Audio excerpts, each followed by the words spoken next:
Hello दोस्तों। आज हम बात करेंगे reason of revolution in democracy के बारे में। ओके।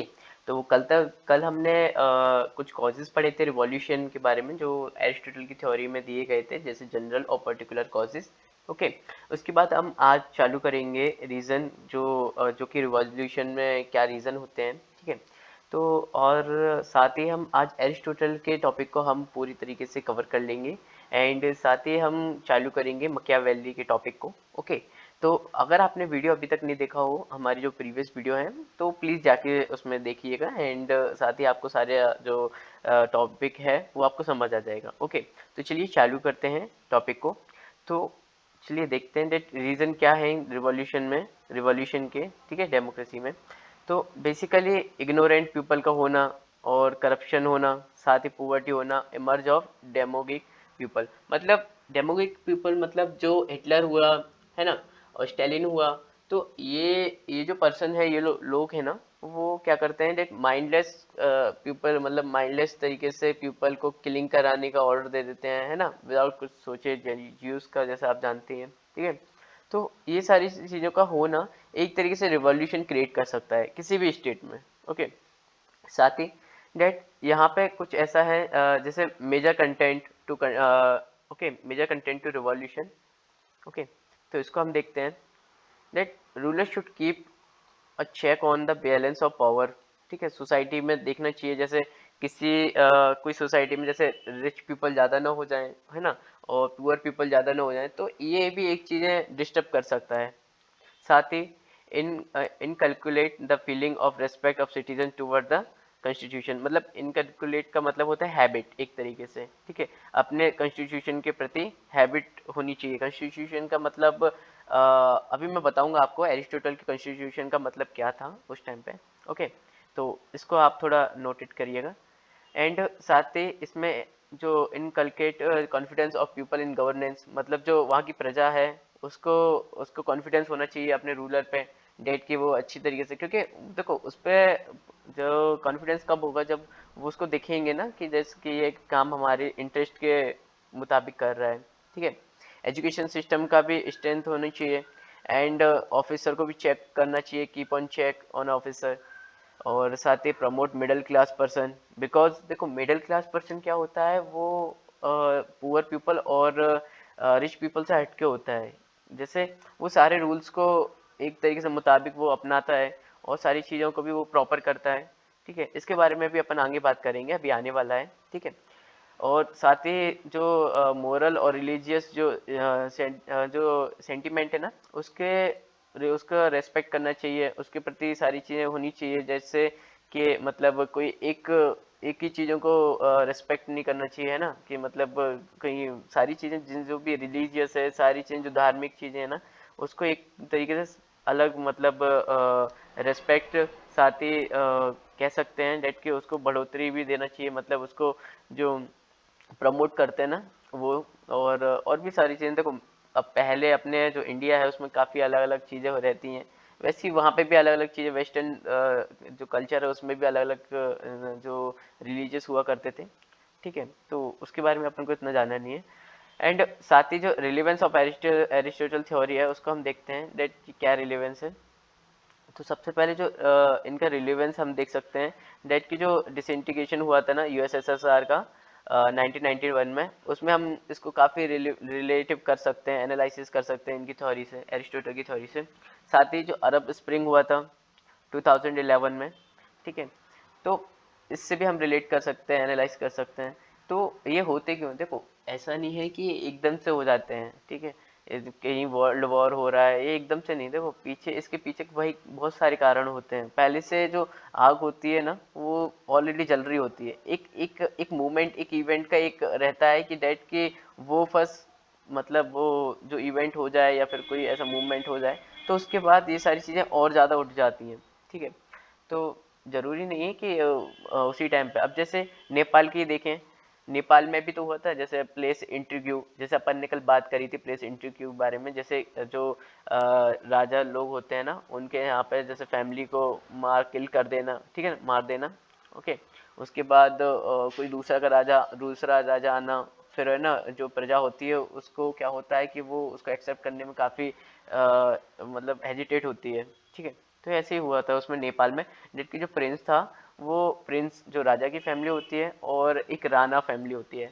ठीक है, तो प्रिंस था वो एक लेडीज से प्यार करता था।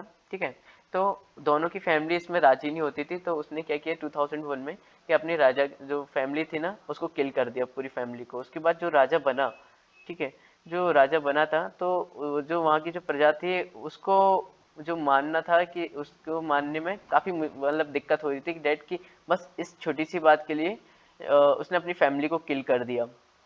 ठीक है, तो ये सारी चीजें प्रजा को मानने में काफी मुश्किल हो रही थी और इसी वजह से वहां पे ये उथल पुथल हो गई थी। ठीक है, और साथ ही रिवॉल्यूशन हम इसको रिलेट कर सकते हैं revolution of third world countries, मतलब जिसमें इंडिया भी शामिल है, जैसे लेट लेट फ्रीडम मिली थी। ठीक है, तो वो सारी चीजें। तो एरिस्टोटल का मानना था जैसे कि Aristotle theory of revolution is relevant for his time as well as contemporary time. ठीक है, a number of revolution can be analyzed within the framework of his theory। साथ ही जो एरिस्टोटल था, तो Aristotle theory of revolution is helpful for understanding USSR का disintegration हुआ था। ठीक है, और अब अरब स्प्रिंग भी हुआ था 2011 में। This revolution can be analyse through Aristotle theory of revolution.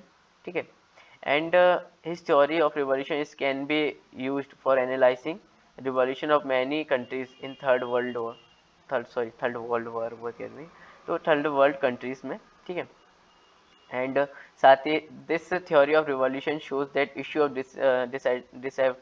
Dissatisfaction of people with existing regime which causes revolution. मतलब ये कि देखो रिवॉल्यूशन बेसिकली क्यों होता है, क्योंकि अगर सेटिस्फेक्शन ना हो, ठीक है, पीपल के बीचों में, तो भाई रिवॉल्यूशन का ये कारण होता है। ठीक है, तो इस थ्योरी से हम इसको देख सकते हैं ऐसा। साथ ही जो एरिस्टोटल का प्लेस इन पॉलिटिकल साइंस, मतलब क्या रोल रहा था पॉलिटिकल साइंस में एरिस्टोटल का, वो हम देखते हैं। एंड और भी सब्जेक्ट में रह चुका है। तो basically Aristotle lead to growth of science method in a political science. साथ ही Aristotle has influence number of ideologies like जो कंजर्वेटिज्म था, ठीक है, कॉन्स्टिट्यूशनलिज्म था, लिबरलिज्म था, कम्युनिटरिज्म था, realism etcetera. And Aristotle has expired many scholars, जैसे मकियावेली थे, है ना, हैने आर्यन थे, एक्सेट्रा। साथ ही Aristotle enjoys pivotal position in the political science, मतलब एक तरीके से सेंट्रल पोजीशन, पिवोटल पोजीशन मतलब सेंट्रल पोजीशन। ठीक है, या उच्च मतलब उच्च स्तरीय बोलते हैं ना वो। तो एरिस्टोटल थ्योरी इन कॉन्स्टिट्यूशन में देखते हैं, उन्होंने एक थ्योरी दी थी कॉन्स्टिट्यूशन के ऊपर। तो कॉन्स्टिट्यूशन आज के ज़माने का कॉन्स्टिट्यूशन और उनके ज़माने का कॉन्स्टिट्यूशन अलग है। ठीक है, इसको थोड़ा कोरिलेटेड मत करना, थोड़ा अलग अलग चीज़ें अभी आपको समझ में आएगा। तो एरिस्टोटल का मानना था दैट कि जो स्ट्रक्चर ऑफ स्टेट का अच्छा होना चाहिए, ऑर्गेनाइजेशन, ठीक है, अच्छी होनी चाहिए, राइट एंड ड्यूटीज पे पीपल के ध्यान दिया देना चाहिए। ठीक है, तो ये सारी चीज़ें होना चाहिए। अब जैसे जो गवर्नमेंट होती है, स्टेट होता है, कॉन्स्टिट्यूशन होता है, इनका यूज मालूम है इंटरचेंजेबली होना चाहिए। ठीक है, उनका ये कहना था। अब अपने कॉन्स्टिट्यूशन को इसमें कहीं मतलब बीच में मत लाना। ठीक है, उनका अलग था। अब यहाँ पे पॉलिटी की भी बात होगी तो वो भी अलग ही है ना। तो बेसिकली आप इस वर्ड पे ध्यान दीजिए दैट उनका मानना था, उनका एक गोल्डन मीन था जो वो बोला करते थे दैट की modernization is the best way. ठीक है, नॉट फॉर स्ट्रीम। ठीक है, मतलब स्ट्रीम से अच्छा तो भाई मॉडर्नाइजेशन है, दैट की सडनली चेंज नहीं होना, बीच में रहना, एक्सट्रीम पे मत जाना। ठीक है, तो ऐसे ही यहाँ पे बताया गया है जैसे polity is the best form, ये एक स्टेटमेंट भी है। जैसे आप अगर पीवाईक्यू में अगर देखना चाहो तो एक स्टेटमेंट भी है, तो आप इसको अच्छी तरीके से कोरिलेटेड कर पाओगे। देखो polity is the best form यहाँ पे क्यों बोला गया है, एक गोल्डन मीन क्यों बोला गया है, इसको हम ध्यान में देखते हैं। डेट देखो पॉलिटी एक तरीके से बीच का रास्ता होता है। ठीक है, एक आपने सुना होगा ना कि जैसे एक तरफ कुआं एक तरफ खाई और बीच में ही अपन को रहना है, तो वो बीच की बात कर रहे हैं एरिस्टोटल। डेट की देखो पॉलिटी एक बीच का वे है मिडिल क्लास लोगों का। यहाँ पे आ गया ना मिडिल क्लास। देखो अगर अपन राइट तरफ जाएं, ठीक है, ओलिगार्ची है, ठीक है, अगर अपन लेफ्ट में जाए डेमोक्रेसी है, तो ये दोनों एक्सट्रीम है। ठीक है, अपन को दोनों एक्सट्रीम में नहीं जाना चाहिए। देखो ओलिगार्की मतलब ये रिच क्लास जो होते हैं ना उनका रूल होना, और डेमोक्रेसी पुअर क्लास का रूल होना। ठीक है, ये मैं नहीं कह रहा हूँ, ये एरिस्टोटल का वर्ड है। ओके, ये पहली चीज है, मैं आपको बता दूं। तो ये सारी चीजें होना, देखो आप कहीं ना कहीं आप जानते हैं, अगर है ना रिच क्लास पीपल का अगर रूल हो गया ना, तो पुअर क्लास वो कहाँ जाएंगे। और एक तो ये भी होता है कि देखो रिच और पुअर में कभी बनती नहीं है, कभी ट्रस्ट ही नहीं होता। और पुअर क्लास का रूल हो गया तो रिच क्लास का दिक्कत हो जाएगी। तो मतलब उनका यही कहना है कि देखो दोनों को ना होते हुए अपन एक बीच का मार्गदर्शन, मतलब मार्ग लेते हैं, that is middle class. Middle class काफी चीजें, जैसे ना ज्यादा पुअर होना, ना ज्यादा रिच होना, अपने सेटिस्फेक्शन रहना। साथ ही मिडिल क्लास पर्सन होता है ना, वो सारी चीजें लॉ वगैरह सभी रूलों को मानता भी है। ठीक है, कभी भी उसको इनकार नहीं करता है, जैसे, और कभी भी रूल को कभी तोड़ता नहीं है। ठीक है, तो ये सारी चीजें होना जरूरी है। एरिस्टोटल का मानना था वो रूल सबसे अच्छा रूल होगा जो कि rule of interest in governance, मतलब जो इंटरेस्ट, मतलब पीपल के हित में होगा, है ना, मतलब लोगों के हित में होगा। ठीक है, वो रूल काफी अच्छा होगा। साथ ही उनका जो मानना था कॉन्स्टिट्यूशन के ऊपर, constitution define organisation of a state, rights and duties of a citizen, उनका ये मानना हुआ करता था। तो Aristotelian sense constitution, state and government are use interchangeably. साथ ही Aristotle has classified constitution on the basis of number of ruler, on the basis of purpose of government governance. साथ ही एरिस्टोटल ने एस्टेब्लिश किया था that rule which is in the interest of govern in a legitimate. ठीक है, फिर in a political system it is oriented towards the interest of ruling class, then it is prevented. देखो प्रिवेंटेड का मतलब देखो क्या होता है, देखिए मतलब अगर वो रूलिंग क्लास के ऊपर जाता है, अगर पॉलिटिकल सिस्टम, तो ये सब बेकार हो जाएगा, है ना, उलट पुलट हो जाएगा एक तरीके से ऐसा। ठीक है, फिर तो रिवॉल्यूशन होना ही है। तो ये सारी चीजें ना होने के लिए उन्होंने ये पॉलिटी का बताया था, एक सजेशन दिया था। For Aristotle any change in constitution is non as revolution constitution. ठीक है, चेंज होना, उनका मानना था कि किसी में चेंज होना तो वो रिवॉल्यूशन, छोटा माइन्यूट अमाउंट ऑफ चेंज भी होगा ना, रिवॉल्यूशन। कॉन्स्टिट्यूशन में होगा तो कॉन्स्टिट्यूशन रिवॉल्यूशन। ठीक है, और स्टेट रिवॉल्यूशन, सॉरी स्टेट में होगा तो कॉन्स्टिट्यूशन रिवॉल्यूशन। ठीक है, तो when political system is loses legitimacy, अपनी गरिमा को खो दे। ठीक है, डिग्निटी। साथ ही political is the best form of government, ये आप PYQ एक ये क्वेश्चन है, प्रीवियस ईयर क्वेश्चन, जाके आप एक बार चेक कीजिएगा। ठीक है, तो this is statement best statement example of principle of golden mean. ठीक है, Aristotle believe that moderation is the best way of life and polity is the best practicable, है ना, practicable form of government for following reason. देखो इन्होंने कुछ reason भी दिए थे, उसको भी देख लेते हैं। जैसे political is a golden mean between two extreme, है ना, ओलिगार्की और डेमोक्रेसी। ठीक है, तो इसको polity avoid both two extreme system. Polity is a rule of middle class, it is a rule of neither few rich people nor many poor people, it is does not have a problem to wise of two system। ठीक है, तो ऐसा होगा कि इसमें अगर ये आता है तो काफी अच्छा बेनिफिशियल हो सकता है मिडिल क्लास के लिए। और rule of middle class is better because rich people do not have habit of obedient of law whereas the poor people lack of ability to rule, है ना। तो ये सारी चीजें भी रूल को मानते हुए हो सकता है, पुअर और रिच पीपल का। Both rich and poor people have a natural हेटेड टू ईच अदर।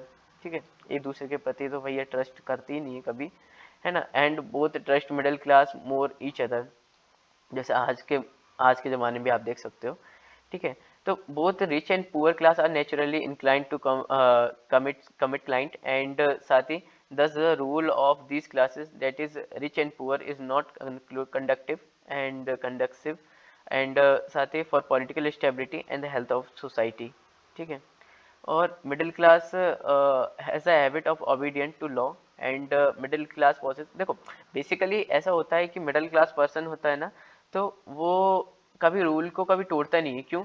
क्योंकि उसको अपनी प्रॉपर्टी, अपनी सोसाइटी, अपनी फैमिली के प्रति उसमें एक तरीके से वो होता है, जैसे थोड़ा फोकस रहता है, कह सकते हैं डर भी होता है, तो वो सारी चीजें होती हैं। बट रिच पीपल वो लॉ भी तोड़ देते हैं, है ना, कभी देखते नहीं।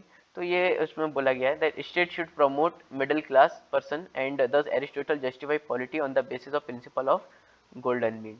ठीक है, तो यहाँ तक हमने आज एरिस्टोटल को कंप्लीट किया, एरिस्टोटल टॉपिक को कंप्लीट किया। एंड हम नेक्स्ट टॉपिक से हम मकियावेली टॉपिक को स्टार्ट करेंगे। ठीक है ना, नेक्स्ट क्लास से। और साथ ही आपको होप कि ये समझ में आ रहा होगा, क्योंकि हमने 9 से 10 क्लास ऑलरेडी कंप्लीट कर चुके हैं। एंड होप सो कि अब हम आगे इस टॉपिक को कंटिन्यू कर सकते हैं, डेट कि आपको इस टॉपिक के बारे में काफ़ी अच्छी तरीके से अंडरस्टैंडिंग होने लगा होगा। एंड वेस्टर्न थॉट को समझना देखो इतना इजी नहीं है, है ना। और अगर आपको थोड़ा सा भी माइन्यूट अमाउंट ऑफ अगर आपको समझ में आ रहा है, तो बेसिकली आपको हाँ कि आप उसमें ट्राई कीजिए, सो डैट कि आपको वो काफ़ी अच्छी तरीके से और समझने आ जाएगा। 100% एकदम से नहीं आएगा, है ना। 50%, 60%, फिर 70%, धीरे धीरे करके आपको अपने आप समझने आने लगेगा। सो डैट कि आपको एक कंटिन्यूटी स्टेबिलिटी आपको इसमें बनाने की ज़रूरत है। ओके, तो मिलते हैं अपनी नेक्स्ट वीडियो में। एंड आपको कोई प्रॉब्लम हो या कोई भी इशू हो, तो आप प्लीज़ कमेंट बॉक्स में अपना कमेंट ड्रॉप कर सकते हैं। ओके, तो मिलते हैं अपनी नेक्स्ट वीडियो में। Thank you so much.